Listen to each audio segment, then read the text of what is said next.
오늘 말씀의 제목은 우리의 믿음과 생각이 죽으면 됩니다. 우리에게 믿음이 있고 생각이 있습니다. 여러분 너무나 잘 아시겠지만 믿음은 하나님께서 은혜로 주시는 겁니다. 하나님만이 주시는 겁니다. 그러기에 믿음을 우리가 은혜로 받는다고 그렇게 말합니다.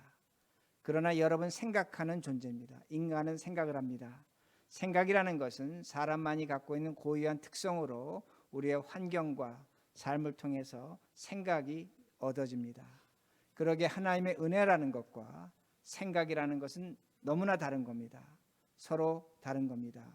같을 수가 없다는 말씀이 됩니다. 그런데 오늘 성경 말씀을 보면 우리의 믿음이 죽고 우리의 생각이 죽어야 된다는 겁니다.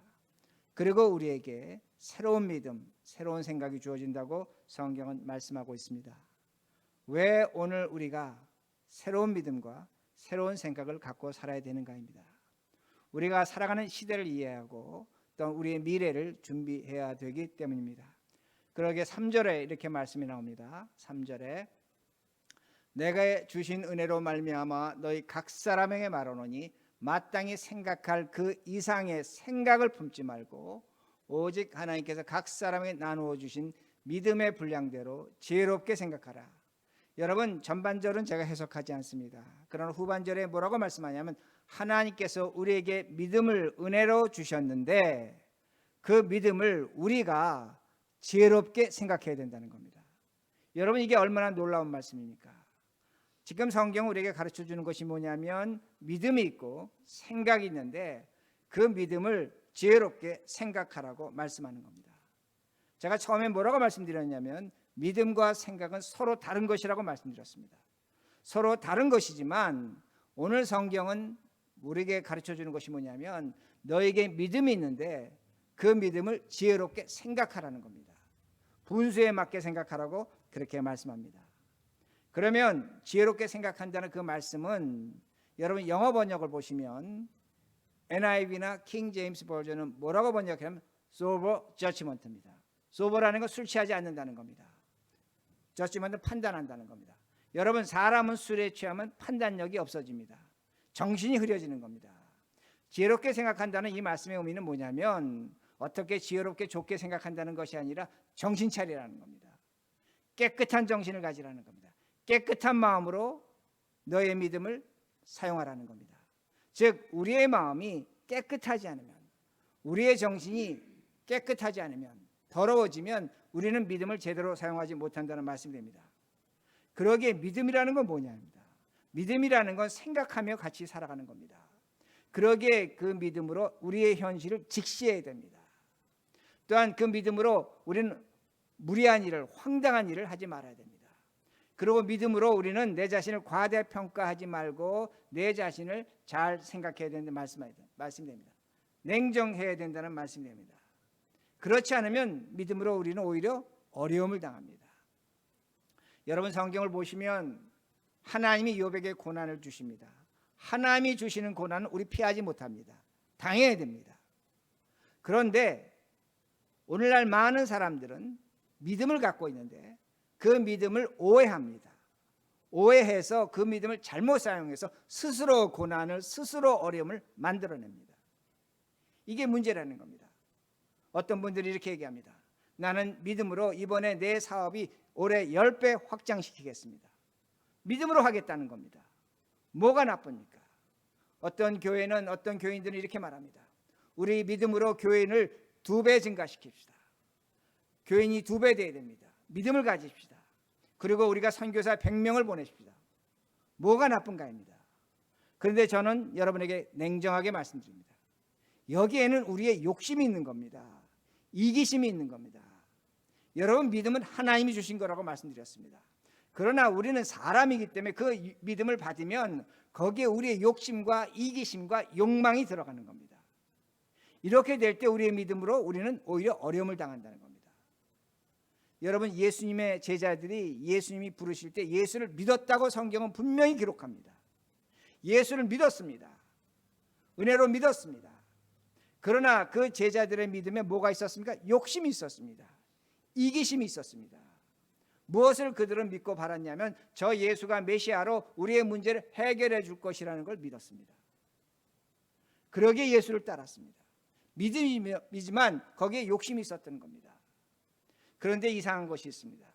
여러분, 믿음이 이기심이 생기고 욕심이 생기면 뜨거운 열정이 생깁니다.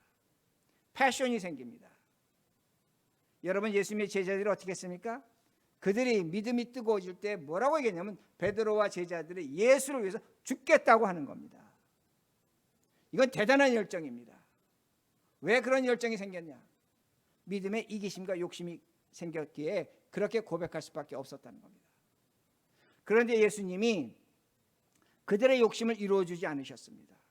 십자가에 죽으셨습니다. 그때 제자들이 어떻게 했습니까? 배신하고 도망갔습니다. 왜? 그들의 믿음이 이기심이 있었다는 겁니다. 욕심이 있었다는 겁니다. 이게 인간의 믿음이라는 겁니다. 우리의 믿음이라는 겁니다. 여러분, 예수님이 십자가에 죽고 부활하신 후에 성령이 오셔서 그 제자들의 과거의 믿음을 죽이고 새로운 믿음을 주셨습니다. 새로운 믿음을 그들이 받았을 때 그들은 과거에 연연하지 않았습니다. 자신의 것을 추구하지 않았습니다. 모든 것을 감사하며 오히려 주님을 위해서 목숨을 버릴 수 있었다는 겁니다. 그러기에 우리에게 새로운 믿음이 필요한 겁니다. 여러분, 우리에게 새로운 믿음이 필요합니다. 여러분, 지난 평생 동안 갖고 있던 믿음도 있겠지만 그 믿음이 이제는 죽어야 된다는 겁니다. 우리가 새로운 시대에 새로운 삶을 살려면 새로운 믿음이 필요하다는 겁니다. 그래야 과거의 믿음이 죽어야 된다는 겁니다. 새로운 믿음을 우리가 지혜롭게 생각해야 됩니다. 그래야만 시대를 사는 겁니다. 여러분께서 새로운 믿음을 갖고 지혜롭게 생각하셔야 된다는 겁니다. 자, 그러면 제가 좀 전에 또 뭐라고 말씀드렸냐면 지혜롭게 생각한다는 겁니다. 생각은 어떻게 해야 되는가 합니다. 여러분, 본문 1절입니다. 1절 제가 읽어드리겠습니다. 자막으로 나오지 않기 때문에 제가 읽어드립니다. 여러분이 잘 아시는 말씀입니다. 그러므로 형제들아, 내가 하나님의 모든 자비하심으로 너희를 권하노니 너희 몸을 하나님이 기뻐하시는 거룩한 산 제물로 드리라. 이는 너희가 드릴 영적 예배니라. 너희 몸을 하나님께 산 제물로 드리라. 그러면 너희가 영적 예배를 드린다고 그렇게 말씀합니다. 우리가 믿음을 갖고 하나님께 예배를 드리는데 영적인 예배를 드리는 겁니다. 우린 여기서도 이 말씀을 오해합니다. 영적인 예배, 제가 여러 차례 설명을 드렸습니다. NASB 성경은 Spiritual Service라고 번역했습니다. 그러기에 오늘 Spiritual 할 때 우리는 환상적이고 신비하고 뭔가 다른 것으로 그렇게 생각합니다. 그런데 그렇지 않습니다. Spirit이라는 그 단어 자체는 한글로 번역하면 정신입니다. 정신.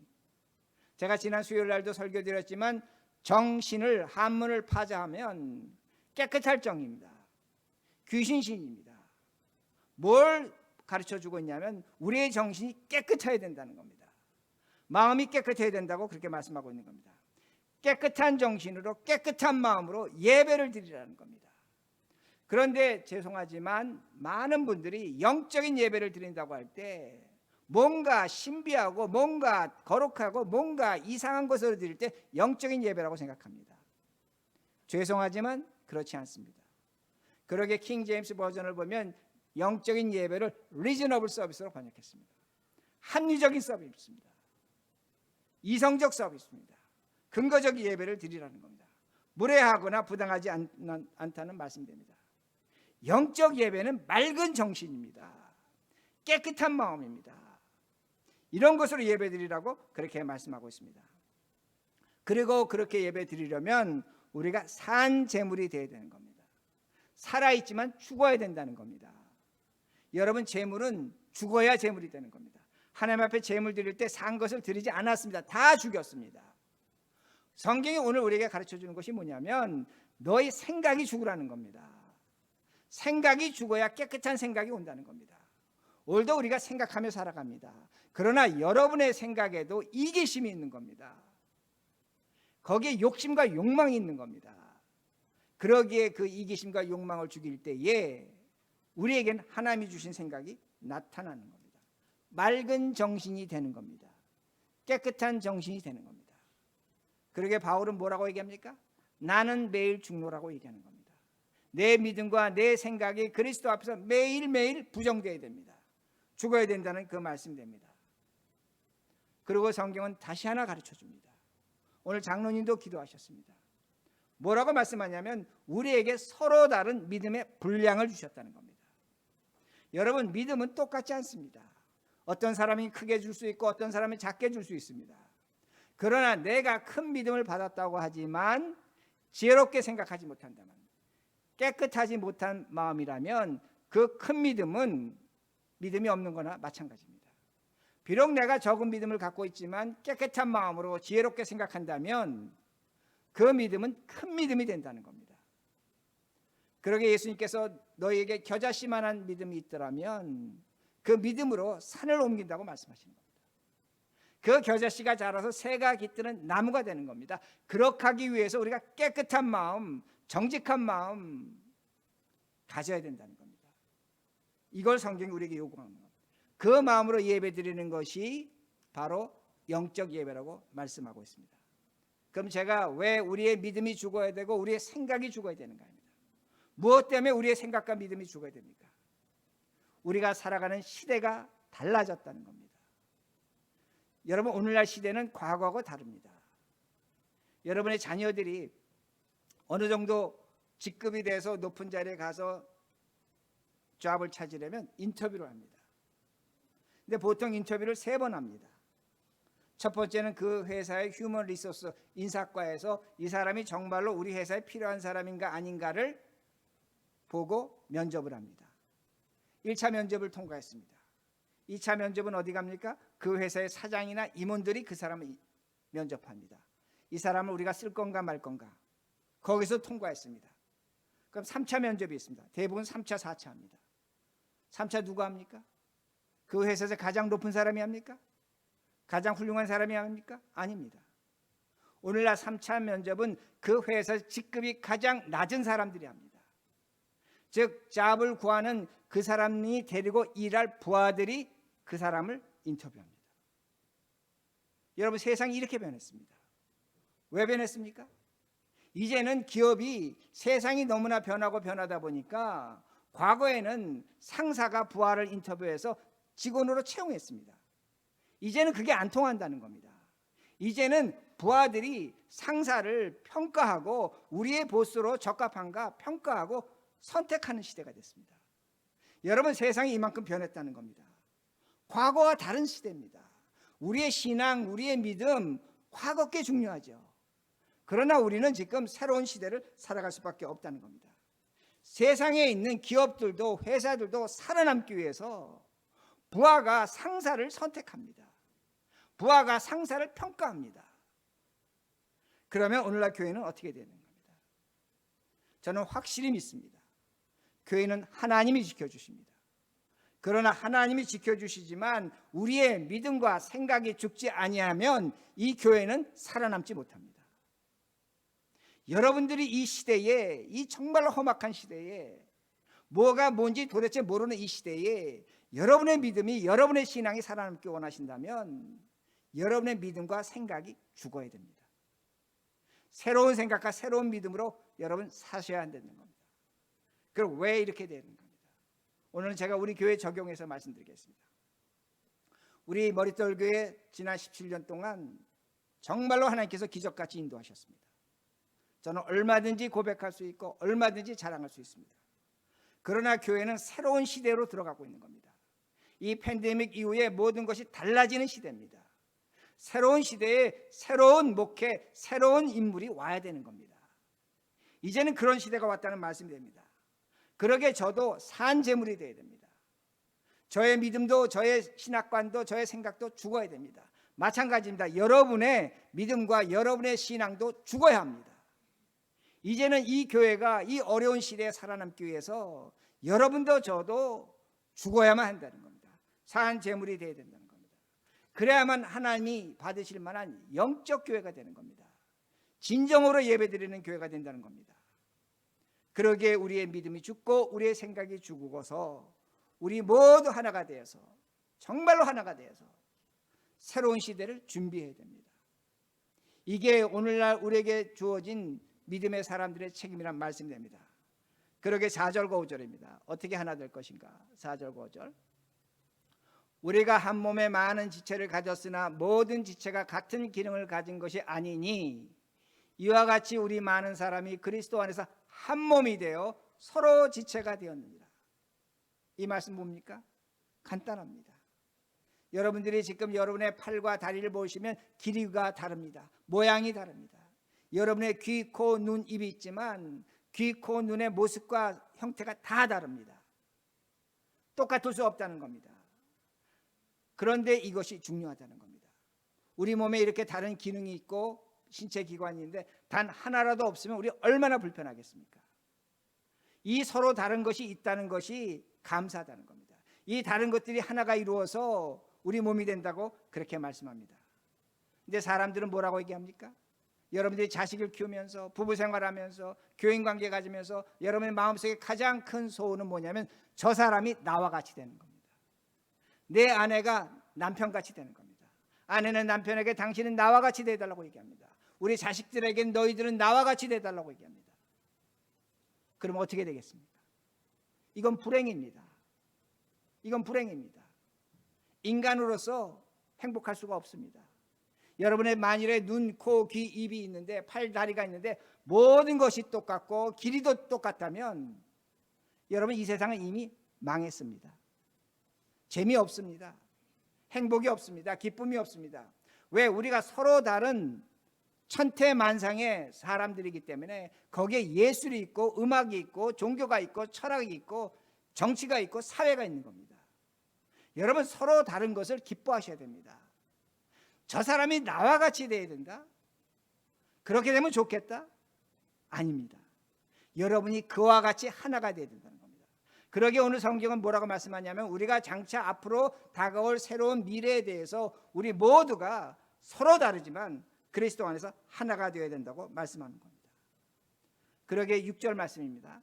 6절 우리에게 주신 은혜대로 받은 은사가 각각 다르니 혹 예언이면 믿음의 분수대로. 여러분 성경에서 바울 서신의 예언은 설교를 얘기하는 겁니다. 저걸 어떻게 환상을 보고 예언하는 것 아닙니다. 저는 설교입니다. 제가 하는 일이 뭡니까? 저는 목회자로서 설교를 하고 있다는 겁니다. 그런데 성경은 뭐라고 말씀하면 믿음의 분수대로 하는 겁니다. 제가 설교를 하는데 하나님께서 저에게 주신 믿음의 분수대로 저는 17년 동안 설교했습니다. 여러분 지난 17년 동안 저의 믿음의 분수대로 저의 신학, 저의 성경관, 저의 성경적 해석, 저의 교회관으로 설교를 들어오셨습니다. 17년 동안 들어오셨다는 겁니다. 그러나 이제는 그것이 끝나야 될 때가 왔다는 겁니다. 이제는 여러분들이 새로운 시대로 가기 위해서 이것을 뒤로 할 때가 왔다는 말씀이 됩니다. 제가 8월부터 안식을 갑니다. 여러분이 제가 안식을 갈 때 제가 여러분에게 정말로 부탁드리고 싶은 것은 여러분이 앞으로 석 달 동안 미래를 준비할 시간을 가지셔야 된다는 겁니다. 지난 17년 동안 여러분이 가졌던 그런 어떤 교회의 형태에서 이제는 여러분들이 모든 걸 뒤로하고 새로운 생각과 새로운 믿음으로 여러분 나가셔야 된다는 겁니다. 이게 하나님의 뜻이란 말씀입니다. 저의 신학, 저의 성경, 저의 설교 이제는 죽어야 된다는 말씀입니다. 저의 영향력 교회에서 줄어들어야 된다는 말씀입니다. 여러분 그래야만 교회가 사는 겁니다. 교회의 미래가 있다는 말씀입니다. 여러분 제가 교회에서 목회하면서 종종 이런 얘기를 듣습니다. 목사님이 저는 과거에 이런 교회에서 섬겼는데 그 교회는 이렇게 했습니다. 저렇게 했습니다. 그 목사님 이렇게 하셨습니다. 저는 도대체 이해하지 못하겠습니다. 그것이 좋다면 그 교회 가셔야죠. 무슨 말씀하시는지 아십니까? 여러분들은 새로운 곳에 왔습니다. 과거를 잊으셔야 된다는 겁니다. 미래로 나가는 신앙은 뭐냐? 제가 지난번에도 설교했지만 과거를 잊을 때만 나타난다는 말씀입니다. 여러분 과거에 매달리면 그것이 좋은 것 같지만 감사가 없습니다. 과거에 매달리면 모든 것이 비판적입니다. 그리고 작은 일에도 쉽게 시험을 당하는 것을 볼 수 있다는 겁니다. 과거를 잊으셔야 됩니다. 그래야만 새로운 희망과 기쁨을 우리는 찾아서 나갈 수 있다는 말씀입니다. 이것이 목회자만 그렇게 되는가? 저도 그렇게 할 겁니다. 그러나 여러분들도 그렇게 하셔야 됩니다. 여러분들도 과거를 잊고 앞으로 나가셔야 된다는 말씀입니다. 그것이 7절과 8절입니다. 7절과 8절. 혹 섬기는 일이면 섬기는 일로, 혹 가르치는 자면 가르치는 일로, 혹 위로하는 자면 위로하는 일로, 구제하는 자는 성실함으로, 다스리는 자는 부지런함으로, 긍휼을 베푸는 자는 즐거움으로 할 것이니라. 저는 다시 한번 여러분들께 감사드립니다. 지난 17년 동안 부족한 목사 밑에 와서 여러분 최선을 다해서 교회를 섬기셨습니다. 그리고 오늘날의 머릿돌 교회가 여기 와서 예배를 드립니다. 저는 여러분들에게 정말로 감사합니다. 제가 태어나서 여러 가지 은혜를 받았겠지만 저는 교인들에게 정말로 감사합니다. 그러나 제가 여러분들에게 부탁합니다. 여러분도 과거를 잊으셔야 됩니다. 지난 17년을 잊으시고 앞으로 이 교회가 새로운 미래로 나가기 위해서 여러분이 가졌던 생각과 태도를 잊으셔야 된다는 말씀입니다. 여러분이 지난 17년 동안 고생하시고 수고하신 것으로 만족하셔야 됩니다. 왜? 우리 하나님은 그런 하나님이기 때문입니다. 여러분 성경 보시기 바랍니다. 하나님 냉정하십니다. 세대와 세대가 바뀔 때에 그 지도자를 바꾸는 하나님 냉정하십니다. 우리가 교회에서 지금 사도행전 새벽기도 하고 있지만 하나님이 베드로에서 바울로 넘어갈 때 너무나 냉정하십니다. 이게 하나님이 하신 일입니다. 하나님의 사랑은 그렇게 표현될 수밖에 없다는 겁니다. 여러분이 새로운 믿음과 새로운 생각을 하셔야 된다는 겁니다. 지금도 우리가 과거의 생각, 과거의 믿음에 있다면 우리는 하나님이 하신 일을 지속적으로 방해하게 됩니다. 하나님은 앞으로 나가시는 하나님이라는 겁니다. 분명한 것은 뭐냐? 저는 자랑스럽습니다. 여러분도 자랑스럽습니다. 하나님은 한 세대를 위해서 여러분과 저를 사용하셨습니다. 그러나 다음 세대를 위해서는 우리가 희생할 세대라는 걸 기억하시라는 것입니다. 다음 세대가 다음을 위해서 할 일이 있는 겁니다. 이것이 교회라는 겁니다.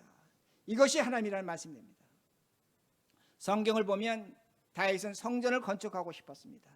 모든 것을 준비했습니다. 그러나 하나님은 그에게 허락하지 않으셨습니다. 너는 준비하는 것으로 만족하라는 겁니다. 성전 건축은 그의 다음 세대 솔로몬에 의해서 이루어졌다는 말씀입니다. 그러나 하나님 분명하십니다. 그렇게 다음 세대를 위해서 포기한 다윗을 위대한 왕으로 많은 복을 주셨습니다. 우리가 이런 생각, 이런 태도를 갖고 살아간다면 저는 확신합니다. 하나님은 우리에게 복 주십니다.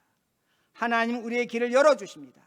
우리가 희생하고 우리가 죽어갈 때에 하나님은 우리를 희생으로 죽음으로 끝내는 것이 아니라 거기에 걸맞는 보상과 대가가 주어진다는 겁니다. 그러나 중요한 것은 뭐냐?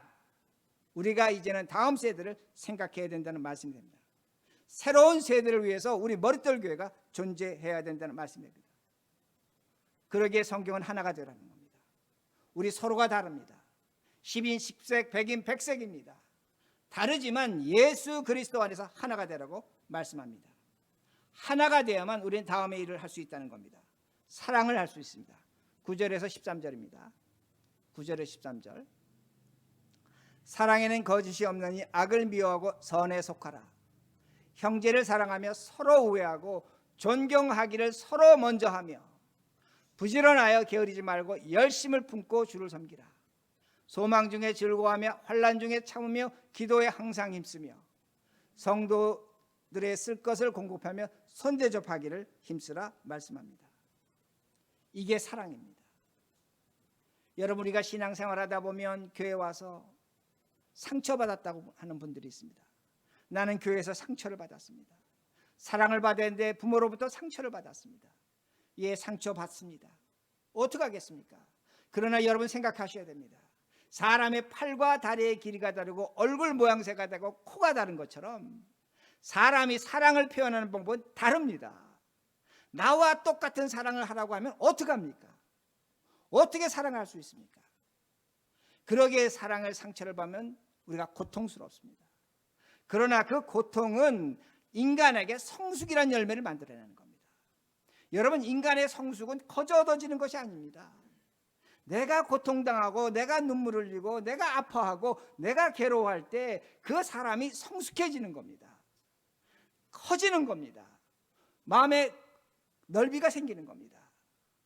그 성숙을 가진 사람이 이제는 사랑을 찾지 않습니다. 사랑을 베풀어 주는 겁니다. 오늘 우리 머릿돌 교회가 뭘 해야 되는가? 여러분이 뭘 하셔야 되는가? 여러분, 사랑을 실천하셔야 됩니다.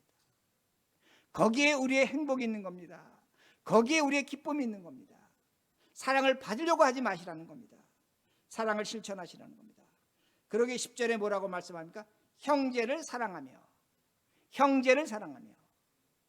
여러분, 형제를 사랑하면은 우리는 이게 두 단어로 됐기 때문에 그냥 형제를 사랑하며 이렇게 하는데, 헬라어로 보면 필라델피아입니다. 저 도시 필라델피아입니다. 필은 함께라는 겁니다. 델피아는 델포우드, 형제라는 겁니다. 형제와 함께 가는 겁니다. 여러분, 함께 걸어가는 겁니다. 여러분과 저가 함께 걸어가는 겁니다. 여러분이 앞서갈 때 저는 뒤처질 때가 있습니다. 그때 여러분이 저를 기다려 주셨습니다. 제가 앞서갈 때 여러분이 뒤처졌다면 제가 여러분을 기다려야 되는 겁니다. 이게 사랑이라는 겁니다. 부부의 사랑도 마찬가지고 부모 자식의 사랑도 마찬가지입니다. 사랑은 기다려주고 같이 가는 겁니다. 그래야만 미래를 가는 겁니다. 그래야만 앞을 가는 겁니다. 여러분, 제가 이 예화는 한 10년 전에 사용한 것 같습니다. 제가 웬만해서는 똑같은 예화 사용하지 않는데, 그러나 이 예화는 제가 다시 한번 사용합니다. 제가 강원영 목사님의 그 전집을 읽었는데, 전집 중에 이런 얘기가 있습니다. 여러분, 강원영 목사님은 돌아가셨지만 민주화 운동을 했습니다. 근데 이분이 맥주를 좋아하셨습니다. 맥주를 좋아하다 보니까 이분이 실수를 하신 것 같습니다. 본인은 기억 못하는데 실수를 하셨는데, 그 실수가 뭘로 발전하냐면 여자 문제로 발전한 겁니다. 근데 그때 민주화 운동 때문에 그걸 중상모략하는 세력이 있었습니다. 목사로서 치명적인 것이 뭡니까? 술 문제입니다. 여자 문제입니다. 교회가 엄청 어려워진 겁니다. 그리고 목사님 자신도 목회하기가 너무나 힘들어진 겁니다. 근데 주일 예배를 드렸습니다. 주일 예배를 드린 후에 어느 날 장로님이 나오시더니 이렇게 광고하시는 겁니다. 우리 모두 오늘 늘범 공원이라는 곳으로 야외를 갑니다. 모든 재직들은, 집사님, 장로님들은 다 참석해 주시기 바랍니다. 그렇게 광고를 하는 겁니다. 그러니까 교인들이 그 장로님의 광고를 듣고 야외를 갔습니다. 야외를 갔더니 장로님이 큰 트럭에다 맥주를 잔뜩 싣고 오셨습니다. 이건 오래전 얘기입니다. 맥주를 잔뜩 싣고 오시더니 뭐라고 말씀하시냐면, 우리가 목사님과 운명을 함께 하기 위해서 맥주를 마시겠습니다. 그렇게 얘기한 겁니다. 근데 그 자리에 술을 입에 대지 않은 권사님, 장로님, 집사님이 대부분이었습니다. 여러분, 한국 문화에서 70년대 술 마신다? 교회에서 쫓겨났습니다. 제가 다니던 교회에서는 성가대원이 담배 폈다고 해서 성가대 쫓겨났습니다. 그런 시대였습니다. 근데 교인들이 기쁨으로 다 술을 마셨습니다. 뭐가 됐습니까? 다 죄인이 된 겁니다. 그 시대의 관점으로 보면. 그런데 그렇게 교회와 목사가 하나가 된 이후에 중상모략이 사라지더라는 겁니다. 그리고 교회를 어렵게 하던 그런 일들이 적어지더라고 그렇게 말합니다. 여러분, 이게 뭡니까? 하나가 되는 겁니다. 하나가 되는 겁니다. 우리 모두가 하나가 되어야 된다는 말씀입니다. 제가 앞으로 석 달 안식 간다니까 어떤 교인들은 걱정하십니다. 그러나 여러분, 걱정하실 것 없습니다. 여러분과 저가 하나가 되면 됩니다. 여러분이 제가 하던 일을 하시면 됩니다. 그러면 우리는 어려움을 이겨낸다는 말씀이 됩니다. 여러분이 저가 되셔야 됩니다. 여러분이 저처럼 어떤 교인이 나오지 않는다고 안부 전화하시고 찾아가시고 연락하시기 바랍니다. 저는 여러분들이 교회에 나와서 예배 드리는 것이 가장 큰 소원인 사람이 됩니다. 그렇다면 누군가 교회 나오지 않았다면 주일날 예배 나오시라고 여러분이 전화하시고 수요 예배 나오시라고 말씀하시고 그렇게 하셔야 된다는 겁니다. 토요 새벽 기도합니다. 여러분이 하셔야 됩니다. 여러분이 그렇게 하시면 우리의 석 달은 새로운 기간이 될 것이라는 말씀입니다. 그러게 다시 말씀드립니다. 여러분, 교회 문단속 누가 합니까? 잔디반 누가 깎습니까? 저거 누가 합니까? 비가 온 다음에 저거 어떻게 합니까? 죄다 묻습니다. 그러나 저는 걱정하지 않습니다. 저는 여러분들이 저와 하나가 될 걸 분명히 확신하고 있다는 말씀입니다. 그러기에 하나가 되면 더 하는 겁니다. 문제가 없다는 겁니다. 그리고 제가 여러분들에게 한 가지 사역을 남겨두었습니다. 그 그 사역은 뭐냐면 우리가 작년에 PCUS에서 선교했습니다.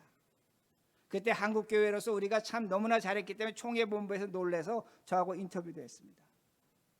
근데 제가 그것을 홀드하고 있었습니다. 이제는 제가 없는 동안 여러분들이 그 사역을 하시기 바랍니다. 우리 교회 장로님들과 함께 제가 있는 것처럼 하시라는 겁니다. 그럴 때 우리에게는 새로운 생각이 오는 겁니다. 새로운 믿음이 생기는 겁니다. 미래에 대한 희망을 가질 수 있다는 말씀이 됩니다. 그렇게 될 때 우리가 깨끗한 생각이 되는 겁니다. 깨끗한 마음이 되는 겁니다. 깨끗한 믿음이 되는 겁니다. 우리가 미래를 머릿돌기를 어떻게 끌고 갈 것인가를 여러분 이 석 달을 통해서 얻을 수 있다는 겁니다. 그러기에 말씀을 마칩니다. 여러분의 믿음이 죽어야 합니다. 저의 믿음이 죽어야 됩니다. 여러분의 생각이 죽어야 됩니다. 우리의 생각이 죽어야 됩니다. 그러면 하나님은 우리를 살리셔서 우리를 새롭게 만드셔서 이 교회를 세우실 것입니다. 이런 믿음과 이런 생각으로 미래를 준비하시는 우리 모두가 되기를 간절히 바랍니다.